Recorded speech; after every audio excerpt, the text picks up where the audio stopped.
सरस्वती मंदिर के इस प्रांगण में,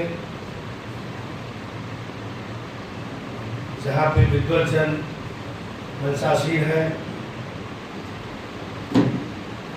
आदरणीय मनोज ठाकुर जी का हम सबको इस विद्वज्जन ने आशीर्वाद देने का मौका दिया।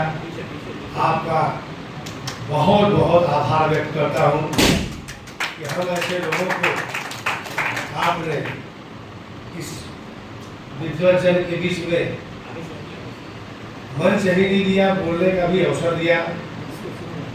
अब यहाँ पे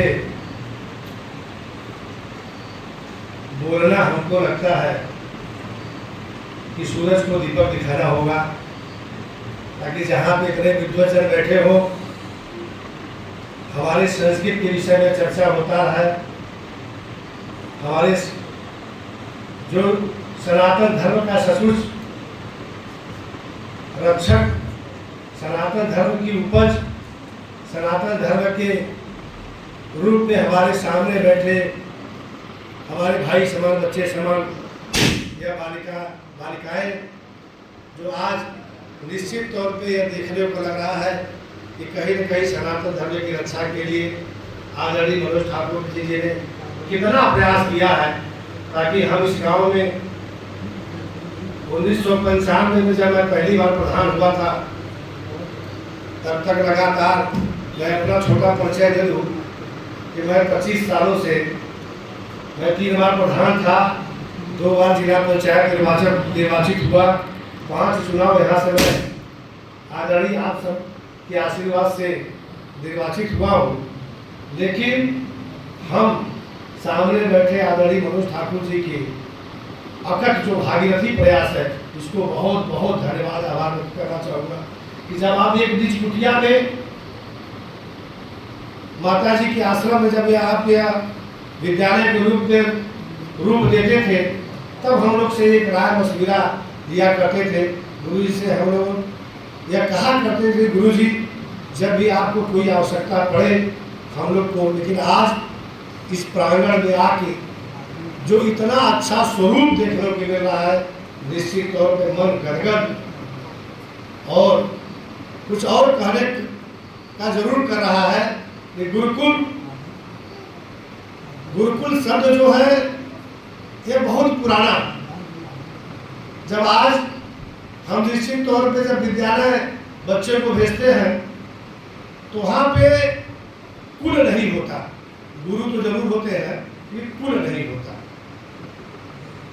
लेकिन यहाँ पे एक भरोसे के साथ परिवार का बच्चा, परिवार के गार्जियन इस कुल में गुरु को समर्पित करता है।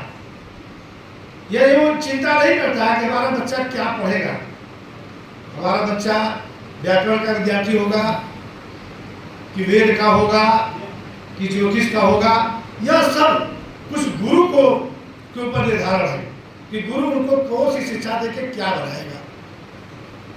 इसलिए गुरुकुल में आकर एक बहुत बड़ी अनुभूति इस बात की होती है कि हमारे संस्कृति की रक्षा के लिए अगर इस तरह के लोग, आदरणीय विद्वज्जन मनोज ठाकुर ऐसे लोग अगर नहीं रहे तो निश्चित तौर पर संस्कृति की रक्षा नहीं हो पाएगी।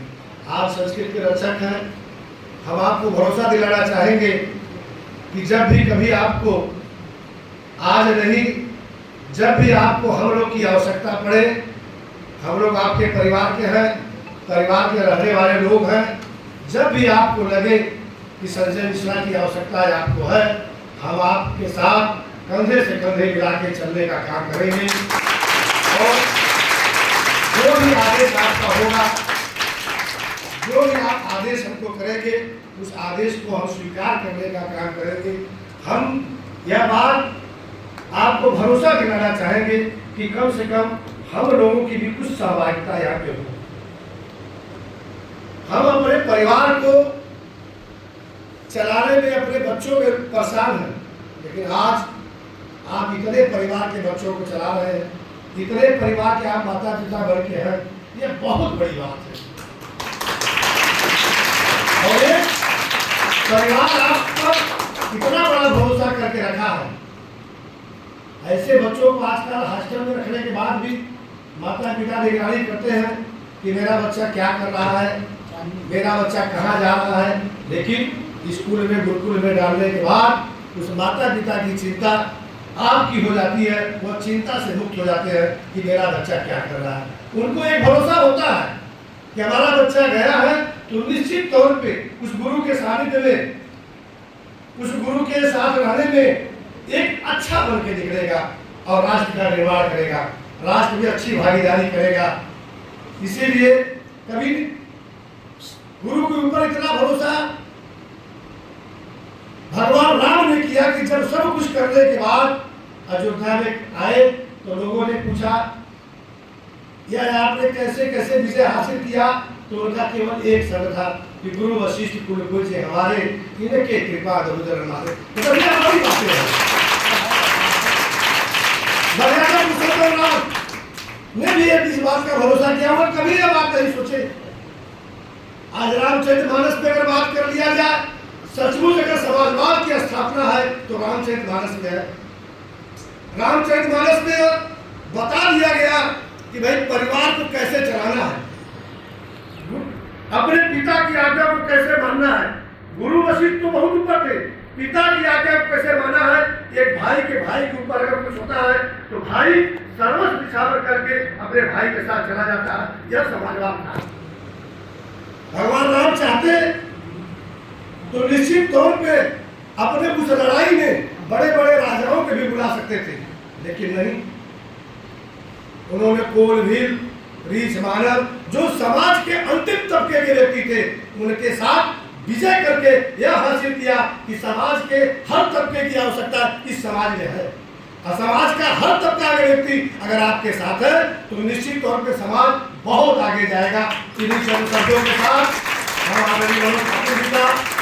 आए दिग्गजों का सारा प्रणाम करते हुए अपने वाणी को समाप्त करते हैं। जय हिंद, जय भारत।